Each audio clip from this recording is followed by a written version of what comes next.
आप सभी लोगों का मेरे YouTube चैनल पर बहुत बहुत स्वागत है। आज दर्शन शास्त्र में एक बहुत ही इम्पोर्टेंट विषय है तर्क बुद्धि, पावर ऑफ रीजनिंग के बारे में थोड़ा सा विचार रखा जाएगा। कांट ने जो सैद्धांतिक बातें तर्क बुद्धि के बारे में प्रस्तुत की हैं उन्हीं को संक्षेप में रखने का एक प्रयास है, क्योंकि ये विषय इसलिए महत्वपूर्ण है क्योंकि तर्क बुद्धि का उपयोग हमको करना पड़ता है अपने जीवन में। क्योंकि हमारे सामने एक जगत है और हमारा अपना जीवन है। हमारे जीवन की कुछ चुनौतियां हैं, लक्ष्य हैं, समस्याएं हैं जीवन में। उनके समाधान के लिए भी यानी अपने जीवन को संचालित करने के लिए हमें तर्क बुद्धि का उपयोग करना पड़ता है। और जगत की समस्याएं भी होती हैं, जगत में हमारे संबंध होते हैं, उन संबंधों से भी समस्याएं होती है तो उनका समाधान करना पड़ता है। तो तर्क बुद्धि की क्या विशेषता होती है, उसका स्वरूप क्या होता है, जब हम इसको गहराई से समझ लेंगे तब उसका उपयोग हम कर सकते हैं। क्योंकि कोई भी समस्या होती है उसका समाधान रहता है, लेकिन जब हम घटक पक्ष के बारे में किसी जैसे तर्क बुद्धि अब इसके स्वरूप के बारे में ही उतना नहीं जानेंगे तो फिर हमारा दिमाग जहन जो है उधर उतना जाएगा नहीं और हम समस्या पर ही फोकस किए रहेंगे, उसका समाधान हो नहीं पाता है। तो सबसे पहली बात क्या है कि तर्क बुद्धि के बारे में पुस्तकों में बताया गया है कि ये एक पावर है, एक शक्ति है। यानी तर्क करने की एक शक्ति मनुष्य को मिली होती है, इसी वजह से मनुष्य दूसरे प्राणियों से अलग हो जाता है। तो एक ये शक्ति है। अब ये जो शक्ति होती है मनुष्य को विवेकशील बना देती है। विवेकशील का मतलब है कि इसमें एक धातु लगी हुई है विवेक में और वी उपसर्ग लगा है। वी का मतलब थोड़ा विशेषता हो जाती है और एक धातु जो होती है जानना और समझने के लिए आती है। तो विशेष रूप से जब हम किसी चीज़ को जानते समझते हैं तभी विवेकशील हो पाते हैं। तो विवेक का मतलब क्या हुआ कि उचित अनुचित का भेद करना, सही गलत की पहचान करना, ये है विवेकशील होना। तो सही गलत की पहचान कैसे करेंगे हम? इस तर्क बुद्धि के माध्यम से करेंगे। ये एक शक्ति है, यही हमको विवेकशील बना देती है। इस शक्ति के माध्यम से हम सही गलत उचित अनुचित की पहचान करते हैं। अब जब हम विवेकशील हो जाते हैं, हमारे पास एक क्षमता आ जाती है, तो अपने जीवन की समस्याएं, जो चुनौतियां हैं, जो लक्ष्य उद्देश्य हैं, उनको हमें सिद्ध करना होता है, बाधाओं को पार करना होता है। और जगत से संबंधित मानी बात है कि संबंधगत भी हमारे मामले होते हैं, लोगों से हमारा संबंध होता है, वहाँ भी समस्याएं होती हैं या हमें अपने दायित्व को पूरा करना पड़ता है। इसी तरीके से जगत की समस्याएं होती हैं, उनका समाधान भी करना पड़ता है। तो ये विवेकशील होने का जो गुण होता है ये हमें अपने जीवन और जगत के अंदर जो हम जीवन जीते हैं इसमें हमें एक सफलता मिलती है, हम एक सक्षम हो जाते हैं, एक शक्ति रहती है, कमज़ोर नहीं पड़ पाते हैं, समस्याओं का समाधान कर लेते हैं। अब बताया जा रहा है कि जब हमारे पास मानी सी बात है कि हम विवेकशील हो जाएंगे, जीवन और जगत की समस्याओं को समझ रहे हैं, हमारा जीवन चल रहा है, तो उससे हमें अनुभव भी तो प्राप्त होगा। अब ये जो अनुभव प्राप्त होगा, हम ज्ञान प्राप्त करेंगे अपने जीवन की समस्याओं, अपने जीवन के बारे में हमें ज्ञान है और जगत के बारे में हमें ज्ञान है। तो इससे जो अनुभव हमको प्राप्त हो रहा है हमारे मन में संचित हो रहा है। अब जब मन में संचित होगा तो इस आधार पर जो अनुभव प्राप्त होगा, इंद्रियों के माध्यम से बाह्य जगत का हम अनुभव प्राप्त कर रहे हैं। तो इंद्रियों के माध्यम से जो हमने अनुभव अर्जित किया तो उसके आधार पर फिर हम बहुत सारी कल्पनाओं के माध्यम से, तरह तरह की कल्पनाओं को हम संपन्न करते हैं, कल्पना करते हैं। और कल्पना के माध्यम से अज्ञात विषयों को हम प्रकट करते हैं, सोचते हैं। तो ऐसी बातें जो हमने अनुभव अर्जित किया, उस अनुभव का उपयोग करके कल्पना के माध्यम से और नवीन विषयों का ज्ञान प्राप्त करने लगते हैं। तो ये उपस्थित तथ्यों के आधार पर, अनुभव के आधार पर अनुपस्थित तथ्यों का ज्ञान हम प्राप्त करने लगते हैं। बहुत सारी कल्पनाओं के माध्यम से जीवन में आने वाली चुनौतियों के बारे में या हमें किस प्रकार से समाधान करना है समस्याओं का, इसके बारे में विचार करते हैं। तो ये एक शक्ति आ जाती है हमारे पास। उसके बाद हम देखें कि बताया जा रहा है कि जो तर्क बुद्धि होती है ये अनुभव और कल्पना से थोड़ा अलग होती है, क्योंकि हम विवेकशील हैं, अनुभव प्राप्त कर रहे हैं, जीवन जी रहे हैं, साक्षात अनुभव मिल रहा है इंद्रियों के माध्यम से। उसके आधार पर हम कल्पना कर रहे हैं, अनुपस्थित विषयों का ज्ञान प्राप्त कर रहे हैं अनुमान के माध्यम से। लेकिन तर्क बुद्धि थोड़ा सा अलग होती है, इस प्रकार की प्रवृत्ति से अलग हो जाती है। पावर ऑफ रीजनिंग जो है वो कैसे अलग होती है कि ये पूरी तरह से संज्ञानात्मक शक्ति होती है। ये संज्ञानात्मक शक्ति के मतलब ये है कि ये कॉग्निटिव पावर होती है। और कॉग्निशन माने होता है जानना, पहचानना, समझना। तो हम गहराई में जाकर के चीज़ों पर उतरते हैं। तर्क बुद्धि का भी आपके सामने उसके घटक तत्व भी बताए जाएंगे। तो हमने ये देख लिया कि तर्क बुद्धि जो होती है ये संज्ञानात्मक शक्ति होती है, पहचाने से जुड़ी होती है, यानी भेद कर देती है क्या सही है क्या गलत है।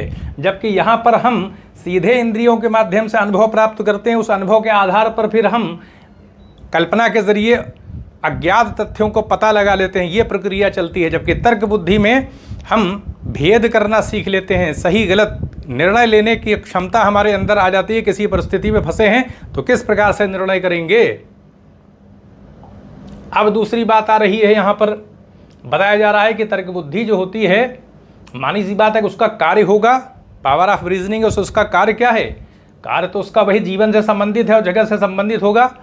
और इसमें पूरी तरीके से बौद्धिक दृष्टि से क्या करेंगे, विचार करेंगे, क्योंकि इसमें बौद्धिकता हावी होती है, कॉग्निटिव पावर होती है ये, इसमें बुद्धि ज़्यादा युक्त होती है, हम समझते हैं चीज़ों को, अलग करते हैं, सेपरेट करते हैं। तो जीवन की समस्याएं, जीवन की चुनौतियां, लक्ष्य जो भी लिया हुआ है और जगत से संबंधित जो भी मामले हमारे हैं उसमें हम बौद्धिक दृष्टि से विचार करते हैं। तो ये तर्क बुद्धि का ही कार्य होता है। इसी तरह से कांट ने ये जो बौद्धिक शक्ति है हमारी, इसको 3 कैटेगरी में, 3 पक्षों में विभाजित कर दिया है। एक तो अवधारणा करते हैं हम, कोई कॉन्सेप्ट होता है, कुछ पढ़ रहे हैं हम, पढ़ने के बाद हमारी एक अवधारणा बन जाती है, किसी भी विषय के बारे में हम समझ लेते हैं। यानी कोई भी विषय होता है, हम संपादकीय पढ़ते हैं, पेपर में कोई लेख होता है, तो लेख को पढ़ने के बाद हमें उसका स्वरूप, उसकी अवधारणा, कॉन्सेप्ट एक क्लियर हो जाता है कि हाँ इस लेख में ये बातें बताई गई हैं, इस लेख का निचोड़ ये है। तो एक अवधारणा हमारी एकदम क्लियर हो जाती है, इसी को प्रत्यय कहा जाता है। तो ये एक कॉन्सेप्ट होता है, हम उसको क्लियर कर लेते हैं। उसके बाद फिर मानी सी बात है कि जो अवधारणा है उसका उपयोग हम करेंगे, उसका उपयोग वस्तुओं के संबंध में उसका प्रयोग करेंगे, क्योंकि जो भी वस्तुएं हैं, जो भी चुनौतियां हैं, जो भी समस्याएं हैं, जो भी घटक तत्व जिनका हम सामना कर रहे हैं, तो अवधारणा जब आ जाती है तो एक शक्ति हमारे मन को मिलती है। और फिर इसी अवधारणा के आधार पर जो ज्ञानात्मक पक्ष है, ये अवधारणा के तौर पर इसका हम उपयोग फिर वस्तुओं के संबंध में करते हैं, इसका प्रयोग करते हैं। हमारे अंदर प्रोसेस, प्रक्रिया चलती रहती है। और उसके बाद फिर विशेष आधार वाक्यों से कोई निष्कर्ष निकालते हैं हम। विशेष कोई आधार वाक्य होते हैं, उनके आधार पर हम कोई निर्णय, निष्कर्ष निकालते हैं, और ये प्रक्रिया हमारी चलती रहती है। तो ये 3 बौद्धिक जो शक्तियां हैं, 3 जो पक्ष हैं, वो ये है कि एक तो अवधारणा का जुड़ा पक्ष है, हम किसी न किसी चीज़ के बारे में अध्ययन करने के बाद कोई नतीजा निकाल लेते हैं कि इसका कॉन्सेप्ट ये है, उस कॉन्सेप्ट को फिर हम वस्तुओं पर लागू करते हैं, और उसके बाद फिर विशेष आधार वाक्यों के आधार पर निष्कर्ष निकाल लेते हैं, नतीजा निकालते हैं। तो ये 3 पक्ष दिखाई पड़ते हैं। इसी पक्ष को तर्क बुद्धि कहा है कांट ने। यानी तर्क बुद्धि के अंदर ये 3 बातें होंगी, एक तो अवधारणा होगी, और फिर उस अवधारणा को वस्तुओं पर लागू किया जाएगा, यानी वस्तुओं के संबंध में प्रयोग किया जाएगा, और फिर विशेष आधार वाक्यों पर निष्कर्ष निकाला जाएगा। इसी को तर्क बुद्धि कहा है।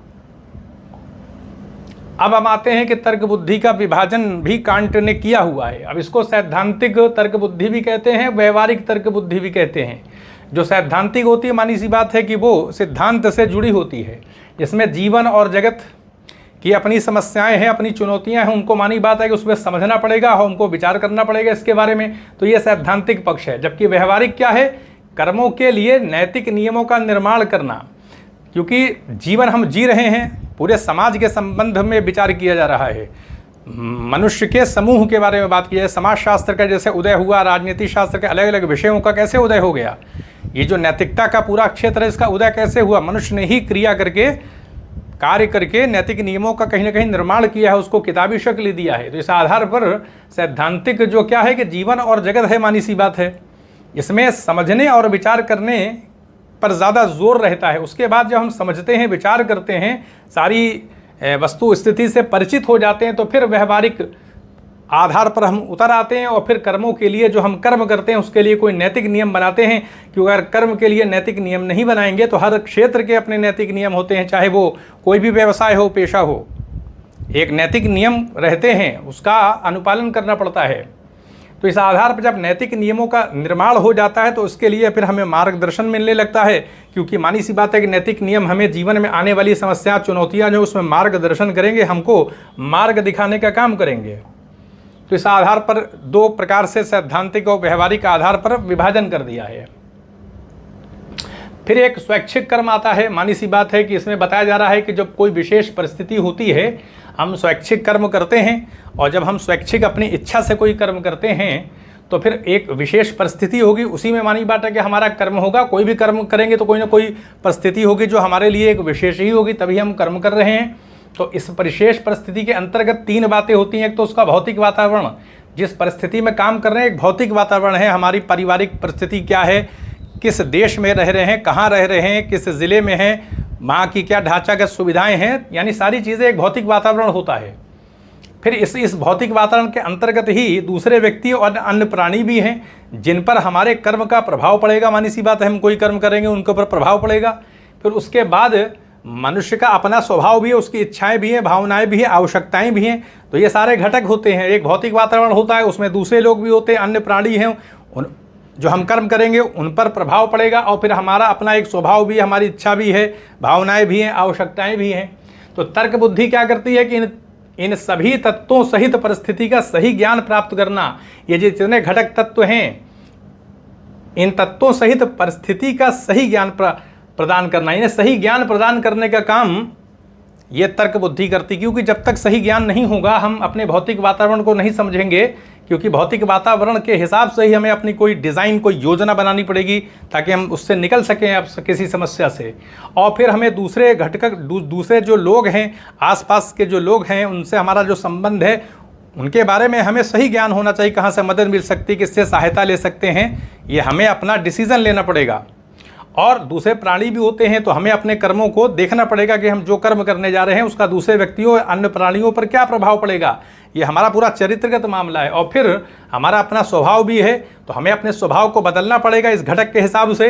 अगर हमारा स्वभाव इन घटकों पर कोई विपरीत प्रभाव डाल रहा है तो बदलना पड़ेगा। हमें अपनी इच्छाओं को परिवर्तित करना पड़ेगा, भावनाओं को भी, आवश्यकताओं को भी समझना पड़ेगा। इन 3 घटकों के आधार पर सही तालमेल होगा। और ये तालमेल कब होगा? जब हम तर्क बुद्धि का इस्तेमाल करेंगे, भावनाओं में नहीं बहेंगे। इन सभी तत्वों सहित परिस्थिति का सही ज्ञान प्रदान करना ये तर्क बुद्धि का ही काम होता है। इससे हमारे जीवन में सहजता आ जाती है, समस्याओं से हम बाहर निकलते हैं। तो ये तर्क बुद्धि के बारे में कांट ने जो ये बताया है कि मतलब कोई भी विचार होता है तो मनुष्य के कल्याण के लिए होता है। अब हम उस आधार पर, यानी जो वीडियो देखें या कोई भी पुस्तक हम पढ़ते हैं उसके आधार पर फिर हम अपनी जो विशेषता हमारी अंतर्निहित है उसके आधार पर हम बहुत सारी कल्पना करते हैं, नई नई बातों को निकालते हैं, और यही रचनात्मकता होती है। तो यहीं पर अनुमति दें, चैनल को सब्सक्राइब भी करें, शेयर भी करें। आप सभी लोगों का बहुत बहुत धन्यवाद।